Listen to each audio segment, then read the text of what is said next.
and what bad links there are as well. Because coming back to those bad links, it's you could have competitors that are actually just saying, all right, we want to like not they want to grow, and how they can manipulate their growth is by attacking other people by setting up separate websites or PBNs or whatever you want to call Hmm. them, where they do those fake junky links, which can really cause a massive effect. And that would come back to people needing to understand their due diligence and links coming in and coming out. And then if you are going to buy a website, is looking at doing a link detox. Right. Would you agree? Exactly. Talk to me about like Absolutely. how you'd go about doing a link detox. Okay. Link detox is basically really, in the first place, taking out all the links that are there, right? You can use different tools. Ahrefs is one of them. The market leading tool we are using is Link Research Tools, Yep. which is basically the link building suite that has most experience in this space, and is very often leading the way in terms of what they already know that Google is going to admit probably a few years later. Yeah. So absolutely kudos to them.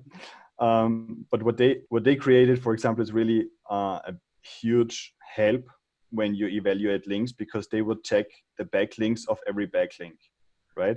What that means is if a backlink might seem perfectly fine, but then you check out the source site's backlinks and you say, how did they get their domain rating? How did they get their URL rating?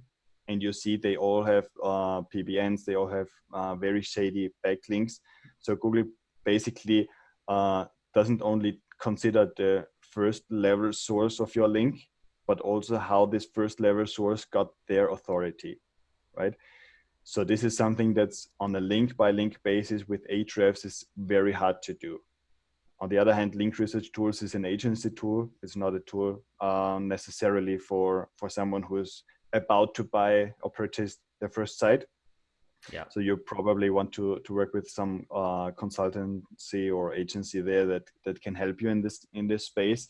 But link detoxing really means taking the detox risk, we call this, that the site is currently basically facing, right? There are different spaces. Every niche on the internet works in a different way. It might be perfectly fine to have a very high detox risk because all your competitors might do the same thing.